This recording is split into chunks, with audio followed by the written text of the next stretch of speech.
Hello student, I am Disha Songara and today we will discuss about vitamin B complex. इससे previous class में हमने जो हमारे B complex है उनकी स्टार्टिंग की थी, जिसमें हमने B1, B2, B3 and B5 के बारे में देख लिया था। एंड आज हम क्या करेंगे, आज हम रिमेनिंग बी कॉम्प्लेक्स को देखेंगे, जिसमें B6, B7, B9 and B12 हम देखने वाले हैं। तो हम अब स्टार्ट करते हैं विटामिन B6 से। तो जो विटामिन B6 है, इसका अनदर नेम क्या है, अदर नेम क्या है इसका, तो पायरिडोक्सिन इसका अदर नेम है। देन इसमें अब कौन से सोर्सेस है, तो एग हो गया, sunflower seeds, peanuts and vegetables जितने भी होते हैं, बीन्स जितने भी होते हैं, फिश, मिल्क, ये सब क्या हो गया, हमारे विटामिन B6 के सोर्सेज हो गए। देन नेक्स्ट वन क्या है, तो जो डेली रिक्वायरमेंट होती है हमारे लिए, तो वो किस टाइप से होती है, तो जो मेल है उसमें 2 mg की रिक्वायरमेंट होती है। देन वुमेन में भी अगेन ये 2 mg ही रिक्वायरमेंट होती है। चिल्ड्रन में थोड़ी कम हो जाती है, 1.7 mg एंड इन्फेंट्स में 0.1 to 0.4 mg रिक्वायरमेंट होती है विटामिन B6 की। देन नेक्स्ट क्या है कि इसके फंक्शन, अब ये किस टाइप से हेल्पफुल होता है, बेनिफिशियल होता है। तो सबसे पहले ये मेंटेन करता है जो नॉर्मल नर्व फंक्शन होता है उसे, ठीक है। देन नेक्स्ट वन क्या करता है, जो आरबीसी रहती है उसके प्रोडक्शन को भी प्रमोट करने का वर्क करता है।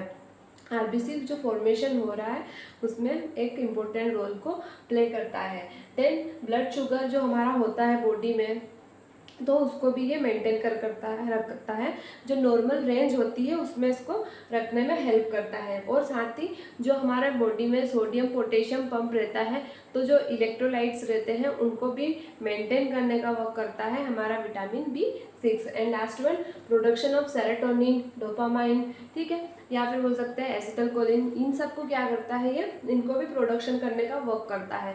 इनका भी एक अपना रोल होता है, ठीक है, sympathetic and parasympathetic nervous system में।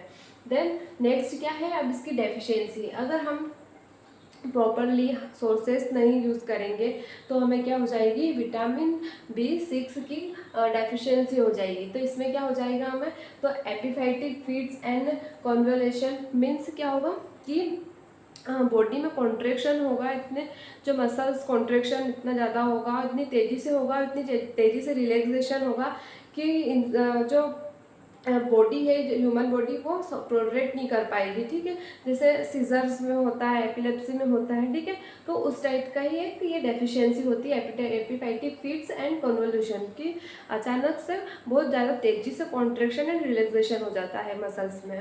देन इसके कारण और क्या हो सकता है, तो रिप्रोडक्शन फेलियर भी होने का चांसेस रहता है, ठीक है। तो ये क्या हो गई हमारी डेफिशिएंसी विटामिन B6 की।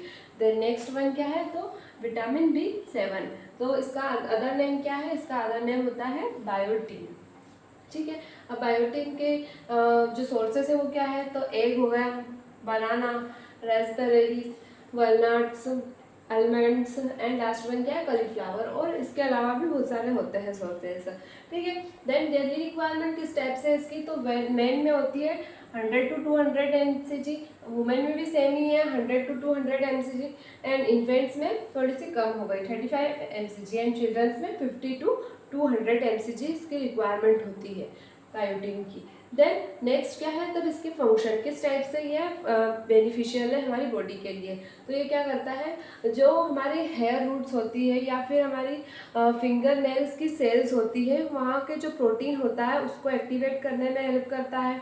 और साथ ही ये क्या करता है, ग्लूकोज जो हमारा फूड है उसको ग्लूकोज में कन्वर्ट करता है, ताकि हमें एनर्जी प्रोवाइड हो सके, ताकि हमारी जो बॉडी की फंक्शन है उनको क्या रिक्वायरमेंट होती है, एनर्जी की रिक्वायरमेंट है, और एनर्जी कौन देता है, तो ग्लूकोज देता है।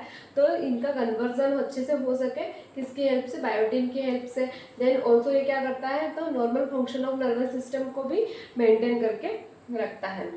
देन अब इसकी डेफिशिएंसी क्या है, तो एग वाइट इंजरी या फिर dermal lesions. Egg white injuries में भी क्या होती है, तो ये भी एक डर्मेटाइटिस ही होती है, इसमें भी क्या होता है, स्किन इन्फेक्शन होता है, ठीक है। तो ये क्या हो गया हमारी डेफिशिएंसी किसके कारण, तो विटामिन B7 की डेफिशिएंसी। अगर हम ठीक से इसके सोर्सेज का यूज़ नहीं करेंगे तो हमें डिफिशियंसी होने के चांसेस रहेंगे, जैसे एग वाइट इंजरी और डर्मल लीजन्स। देन नेक्स्ट क्या है, विटामिन B9, ठीक है। तो विटामिन B9 का अनदर नेम क्या है, फोलिक एसिड। तो फोलिक एसिड कौन से सोर्सेज में हमको देखने को मिल सकती है, जैसे कैबेज हो गए, स्पिंच हो गए और रेड बीन्स, लेंटाइल्स, जितने भी टाइप्स के बीन्स होते हैं, फिर वो ग्रीन हो, वाइट हो, ब्लैक हो, रेड हो, कोई से भी बीन्स हो, वो बहुत ही ज़्यादा बेनिफिशियल होते हैं किसके सोर्स में, तो फोलिक एसिड के सोर्सेज में। देन अब इसकी जो डेली रिक्वायरमेंट है वो किस टाइप से है, तो जो हमारा मेन और वुमेन दोनों में सेम होती है, 200 mcg एंड 200 mcg, और प्रेगनेंसी और लैक्टेशन के टाइम पे थोड़ी सी इंक्रीज हो जाती है 300 to 500 mcg, और चिल्ड्रन में होती है 80 to 120 mcg। तो ये क्या हो गई हमारी डेली रिक्वायरमेंट किसकी, तो फोलिक एसिड की। देन अब इसके फंक्शन क्या क्या है, तो ये भी फॉर्मेशन ऑफ आरबीसी के फॉर्मेशन में एक इम्पोर्टेंट रोल प्ले करती है, और जो हेयर और स्किन उसके लिए इसेंशियल है, साथ ही जो डीएनए का सिंथेसिस हो रहा है उसमें भी एक इम्पोर्टेंट रोल प्ले करता है, और necessary for growth and division of all body cells, जितने भी बॉडी में सेल है उसका डिवीजन के लिए एक इम्पोर्टेंट रोल प्ले करती है, ठीक है। तो ये हो गए हमारे फंक्शन। एंड लास्ट में क्या है, तो डेफिशिएंसी, तो इसमें होती है megaloblastic anaemia and loss of weight. Megaloblastic anaemia किस टाइप से, जो हमारी आरबीसी रहती है उनकी साइज इंक्रीज हो जाती है, और जो उनका ऑक्सीजन ट्रांसपोर्ट है वो जिस टाइप से उनको ट्रांसपोर्टेशन करना चाहिए वो उस टाइप से ट्रांसपोर्टेशन नहीं कर पाते हैं, ठीक है। तो इस टाइप से हो जाती है डेफिशिएंसी किसमें, तो फोलिक एसिड की डेफिशिएंसी में। देन लास्ट वन क्या है, तो विटामिन B12, तो विटामिन B12 का अनदर नाम क्या है, तो कोबालामाइन, ठीक है।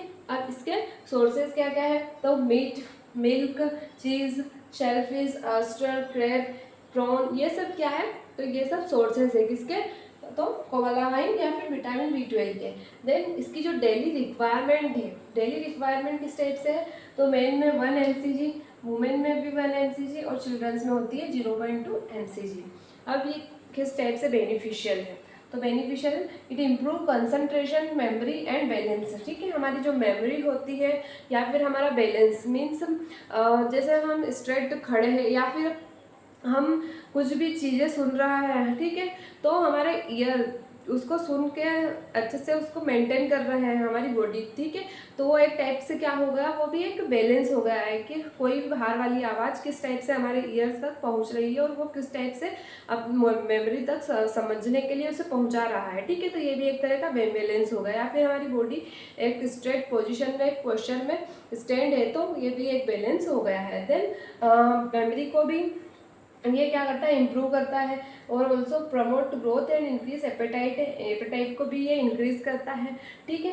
Then important for metabolism of fat, carbohydrate and protein, इनके भी मेटाबॉलिज्म को ये इम्प्रूव करता है, ठीक है, और इसके लिए भी ये इम्पोर्टेंट होते हैं। अब इसमें कौन सी डेफिशिएंसी होती है, तो परनेशियस एनीमिया। इसमें क्या होता है, जो हमारी आरबीसी रहती है, आरबीसी का काउंट डिक्रीज हो जाता है, ठीक है। तो आरबीसी का काउंट डिक्रीज होने के कारण हमें क्या हो जाता है, एनीमिया हो जाता है। एनीमिया, ठीक है, मीन्स ब्लड की डेफिशिएंसी हो जाती है, मीन्स आरबीसी की डेफिशिएंसी हो जाती है। तो ये किसकी से हो रही है, तो विटामिन B12 की, मीन्स जो हमारे इंटेस्टाइन है वो ठीक से जो हमारे विटामिन B12 है इनको ठीक से एब्जॉर्ब नहीं कर पा रहा है, इनका मेटाबॉलिज्म नहीं कर पा रहा है, और हमको क्या नहीं मिल पा रहा है, तो हमें कोबालामाइन नहीं मिल पा रहा है। देन फिर क्या होगा, हमें डेफिशिएंसी हो जाएगी विटामिन B12 या फिर कोबालामाइन की। तो ये क्या था हमारा विटामिन B कॉम्प्लेक्स, जिसमें हमने देखे थे B1, B2, B3, B5, 6, 7, 9 and 12 complexes. Then अब लास्ट वन हमारा क्या बचा है विटामिन में, तो विटामिन C हमारा बचा है, वो भी किस में, तो वाटर सोल्यूबल में, ठीक है। तो अब हम उसको देखते हैं। Thank you.